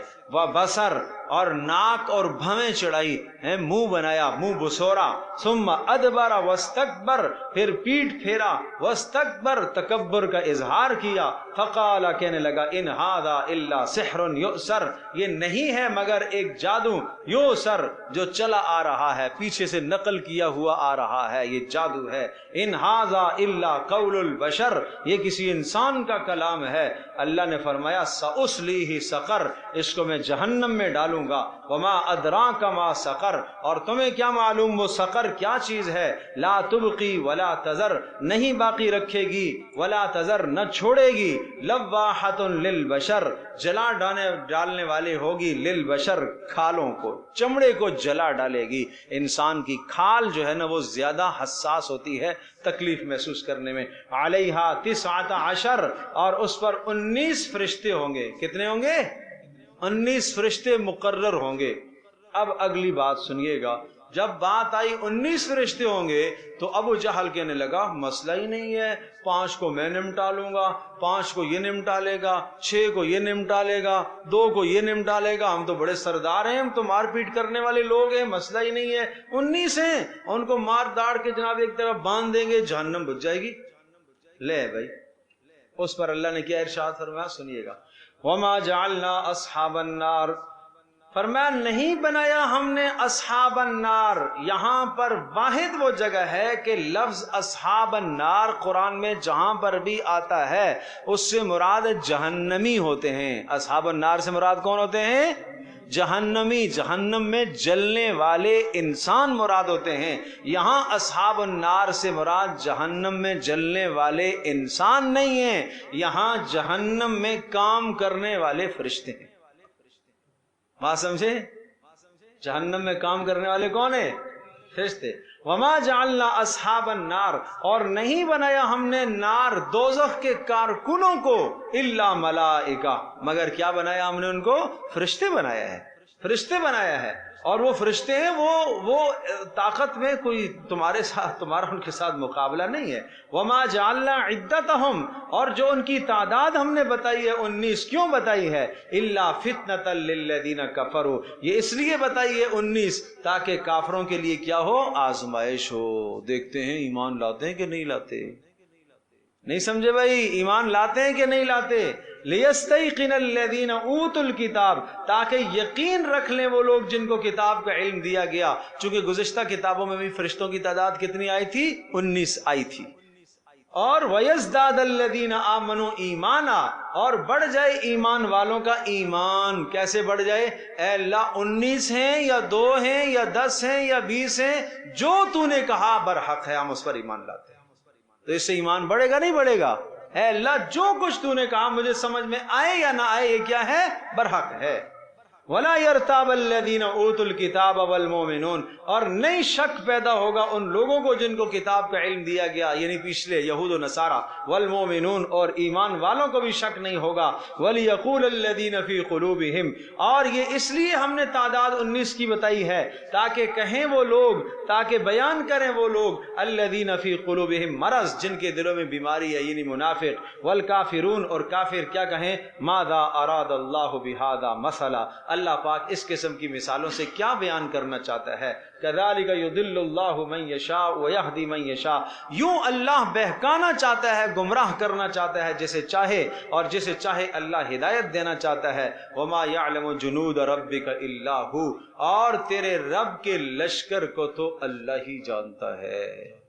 صحیح تعداد اللہ ہی جانتا ہے. اب یہ 19 کا جو عدد ہے یہ بڑے ملائکہ جو نگران ہیں وہ ہیں، باقی ان کے تحت لامحدود تعداد ہے. وما ہی الا ذکری للبشر، اور یہ انسانوں کے لیے جہنم کا جو بیان آیا ہے یہ انسانوں کے لیے ایک نصیحت ہے. کلا والقمر، اور قسم ہے چاند کی، واللیل اذ ادبر، اور رات کی قسم اذ ادبر، جب وہ پیٹ پھیر کے جا چکے، والصبح اذا اسفر، اور صبح کی قسم جب وہ سفید ہو جائے۔ اب یہ اشارہ اس بات کی طرف ہے قسم کس کی کھائی؟ چاند کی کھائی، اور کس کی کھائی؟ رات کی کھائی، اور کس کی کھائی؟ دن کی کھائی۔ اب کفر کی رات چھٹنے والی ہے، اب دین اسلام کا اجالا آنے والا ہے۔ اس لیے کہ ابتدائی صورتوں میں سے ہے نا، انہا لإحدى الکبر، یہ بڑی نشانیوں میں سے قیامت ایک نشانی ہے، نذیرا للبشر، اور یہ ڈرانے والی ہے انسانوں کو، لمن شاء منکم ان یتقدم او یتأخر، تم میں سے جو چاہے اپنے رب کے پاس ٹھکانہ پکڑ لے، ان یتقدم، آگے ایمان بھیجے، اسلام کے اعمال بھیجے، او یتأخر، یا نہ بھیجے، دنیا میں ہی لغویات میں پڑا رہے، کل نفس بما کسبت رہینہ، ہر انسان جو کچھ اعمال اس نے کیے ان اعمال کے بدلے میں رہینہ جھکڑا ہوا ہوگا، رہن سے ہے، گروی رکھا ہوا ہوگا۔ ہر آدمی اپنے اعمال کے بقدر کیا ہوگا؟ گروی رکھا ہوا ہوگا۔ ہاں الا اصحاب الیمین، مگر جنت والے بچ جائیں گے، فی جنات یتساءلون، وہ سوال کر رہے ہوں گے جنت میں، عن المجرمین، آمنے سامنے مکالمہ ہوگا، جنت والوں اور جہنم والوں کے بیچ میں سے پردے ہٹا دیے جائیں گے، جنت والے جہنم والوں کو دیکھیں گے، پوچھیں گے، کیا پوچھیں گے؟ ما سلککم فی سقر، اے جہنمیو تمہیں جہنم میں کیا چیز لائی ہے، کیوں آئے ہو، کیا جرم تھا؟ 4 جرائم گنوائیں گے۔ نمبر 1، قالو، جواب میں کہیں گے، لم نکو من المصلین، ہم نماز نہیں پڑھتے تھے، اس لیے جہنم میں کیوں آئے؟ نمبر 2، ولم نکو نطعم المسکین، اور ہم مسکینوں کو کھانا نہیں کھلاتے تھے۔ نمبر 3، وَكُنَّا نَخُوضُ مَعَ الْخَائِضِينَ، اور ہم بیہودہ باتیں کرنے والوں کے ساتھ بیٹھتے تھے۔ لغویات، ساری رات جوان بیٹھتے ہیں، کیا کام ہے؟ دین پر استہزاء کرنا، مسلمانوں پر مذاق اڑانا، بس یہ ان کا وتیرہ ہے۔ وَكُنَّا نُكَذِّبُ بِيَوْمِ الدِّينِ، اور یہاں تک ہم کیا کرتے تھے؟ قیامت کے دن کو جھٹلاتے تھے۔ یہ 4 جرائم ہیں میرے عزیزوں، میرے دوستوں، بزرگوں، ماؤں بہنوں، اپنے گھروں میں دیکھو کہ یہ 4 جرائم ہمارے گھر میں کسی کے اندر تو نہیں پائے جا رہے ہیں۔ مساکین کو کھانا کھلایا کرو، حاجت مندوں کو کھانا کھلایا کرو، نماز کی پابندی کیا کرو، وَكُنَّا نَخُوضُ مَعَ الْخَائِضِينَ، بیہودہ مجالس میں مت شریک ہوا کرو، قیامت کو مت جھٹلایا کرو۔ جھٹلانے سے مراد تیاری نہ کرنا بھی تو جھٹلانا ہے۔ حتی اتانا الیقین، یہاں تک کہ موت آ گئی، یقین سے مراد موت آ گئی، یقینی چیز۔ فما تنفعهم شفاعت الشافعین، انہیں فائدہ نہیں دے گی سفارش کرنے والوں کی سفارش۔ فما لهم عن التذکرۃ معرضین، اتنی ساری باتیں سننے کے بعد ان لوگوں کو کیا ہوا؟ کیوں اعراض کرتے ہیں؟ فما لہم، کیا ہوا؟ عن التذکرۃ معرضین، تذکرہ نصیحت، معرضین اعراض کر رہے ہیں، کیوں؟ کأنہم حمر مستنفرہ، قرآن سے بھاگتے ہیں۔ کس سے بھاگتے ہیں بھائی؟ قرآن سے، حدیث سے بھاگتے ہیں۔ مسجد میں درس حدیث ہے، بھاگتے ہیں، درس قرآن ہے، بھاگتے ہیں، تعلیم ہو رہی ہے، بھاگتے ہیں، نہیں بیٹھتے۔ کوئی کام نہیں ہے، کوئی مشغولیت ہو تو جو بھائی ٹھیک ہے بھائی ابھی تعلیم ہے، حدیث ہے، حدیث کا درس ہے، قرآن، یار میرے پاس وقت نہیں ہے، چلو سمجھ میں آیا، کاروبار میں تمہیں جانا ہے، باہر جا کے گپیں ہی کرنی ہے، اس نے فضولیات میں ہی لگنا ہے، بھاگتا ہے۔ کیسے؟ ادھر سے کوئی تبلیغ والا نہ پکڑ لے، ادھر سے کوئی تبلیغ والا نہ پکڑ لے، ادھر سے کوئی نہ پکڑ لے، ہیں دروازے پر کوئی آگے، بیچارے مسکین آگے تبلیغ والے دروازہ بند کر دیا، ہیں کہہ دو بھائی نہیں ہے، شاباش۔ بچے کو کہا ابو جی گھر پہ نہیں ہے، وہ بھی بول رہا ہے، ابو کہہ رہے ہیں میں گھر میں نہیں ہوں، شاباش۔ تو اب کیا کہا؟ بھاگتے ہیں نصیحت سے۔ کیسے بھاگتے ہیں؟ کأنہم حمر مستنفرہ، ہائے ہائے ہائے، بڑا پیارا لفظ ہے، جیسا کہ گدھے ہیں، حمر، جیسا کہ کیا ہیں؟ ارے بولو، وہ گدھے، ہاں ڈرو نہیں۔ قرآن سے اعراض کرنے والے، نصیحت سے اعراض کرنے والے، بھاگنے والے، کانم حمرن، قرآن کہتا ہے جیسے گدھے ہیں، مستنفرہ، بھاگنے والے، فرت، جو بھاگ چکے ہیں، من قسورہ، شیر کی دھاڑ سے۔ شیر کی دھاڑ لگتی ہے نا تو بھاگتے ہیں، اعلان ہوتا ہے آ جاؤ بھائی درس قرآن ہے، حدیث ہے، تعلیم ہو رہی ہے، بیان ہو رہا ہے، بھاگ جائے، پتلی گلی سے نکل گیا۔ کانم حمر مستنفرہ، سمجھے بھائی؟ ہائے ہائے کأنہم حمر مستنفرہ، ایسا ہے جیسا کہ بھاگنے والے گدھے، فرت جو بھاگے ہوں کس چیز سے؟ قصورہ، شیر کی دہاڑ سے جی۔ بل یرید کل امرئ منہم ان یؤتی صحفا منشرہ، ارے ان میں سے ہر ایک یہ چاہتا ہے، یرید چاہتا ہے، کل امرئ منہم ان میں سے ہر ایک یہ چاہتا ہے، ان یؤتی ہر ایک کو دیا جائے، صحفا منشرہ کھلا ہوا صحیفہ۔ یہ کہتے تھے ہمارے نام کیوں نہیں آیا؟ آسمان سے اترے جبریل لے کر آئے، یہ ابو جہل کے نام، یہ ابو لہب کے نام، یہ فلاں کے نام، یہ فلاں کے نام، اور بھائی تم مکہ والوں مان لو محمد اللہ کے رسول ہیں، یوں اللہ کا خط ہمارے پاس آئے گا تو ہم مانیں گے۔ شاباش۔ کلا، کا ہرگز ایسا نہیں ہوگا، بل لا یخافون الآخرہ، ان کو آخرت کا ڈر نہیں ہے۔ کلا انہ تذکرہ، خبردار سنو، انہ یہ قرآن کریم تذکرہ نصیحت ہے، فمن شاء ذکرہ جو چاہے اس سے نصیحت حاصل کرے، وما یذکرون الا ان یشاء اللہ، اور تم نہیں اس کو یاد رکھ سکتے ہو، نہیں نصیحت حاصل کر سکتے ہو، الا ان یشاء اللہ مگر جب اللہ چاہے گا۔ اللہ سے توفیق تو مانگو میرے عزیزو۔ ہوا اہل التقوی، وہی اس بات کے قابل ہے، اہل التقوی تقوی کے قابل اللہ ہی ہے، یعنی اسی سے ڈرا جائے، اسی سے ڈرا جائے۔ واہل المغفرہ، اور وہی بخشنے والا اور مغفرت کرنے والا ہے۔ الحمد للہ رب العالمین، عدد خلقہ ورضا نفسہ وزنۃ عرشہ ومداد کلماتہ۔ اللہم احسن عاقبتنا فی الامور کلہا واجرنا من خزی الدنیا وعذاب الآخرہ۔ اللہم ارحمنا بالقرآن العظیم واجعل لنا اماما ونورا وہدی ورحمہ۔ اللہم ذکرنا مما نسینا وعلمنا مما جہلنا وارزقنا تلاوتہ آناء اللیل واطراف النہار واجعل لنا حجۃ یا رب العالمین۔ اے اللہ ہماری اس مجلس کو قبول فرما، اے اللہ ماؤں بہنوں کا آنا، ان کی قربانیوں کو اپنی بارگاہ میں قبول فرما، اے اللہ ان کے گھروں کے اندر، اے اللہ جوانوں کو اے اللہ دین کے لیے قبول فرما، اے اللہ بچوں کو بچیوں کو سب کو دین کے لیے قبول فرما، اے اللہ مردوں کو عورتوں کو سب کو دین کے لیے قبول فرما، اے اللہ ہماری اس مجلس کو اپنی بارگاہ میں قبول فرما، اے اللہ اپنے فضل سے اپنے کرم سے عزت کے ساتھ عافیت کے ساتھ اپنی رضا کے ساتھ قرآن کریم کا یہ سلسلہ تکمیل تک پہنچانے کی توفیق عطا فرما، اے اللہ آسانی والا معاملہ فرما، اے اللہ فلسطین کے مسلمانوں کی مدد فرما، اے اللہ غزہ کے مسلمانوں کی مدد فرما، اے اللہ غزہ کے مسلمانوں کی مدد فرما، اے اللہ کفر جو اسلام کے خلاف جمع ہو چکا ہے، اے اللہ ان کو آپس میں دراڑے اور پھوٹ ڈال دے، اے اللہ ان کے ارادوں کو نیست و نابود فرما، ان کی تدبیروں کو ان کے خلاف استعمال فرما، اے اللہ جس طرح سے تو چاہتا ہے، جس طرح سے ہمارے لیے ممکن ہے، اپنے فلسطینی بھائیوں کے ساتھ مدد اور تعاون کرنے کی ہمیں توفیق نصیب فرما، اے اللہ ہماری مجلس کو قبول فرما، وصلی اللہ تعالی علی خیر خلق محمد صلی اللہ علیہ وسلم۔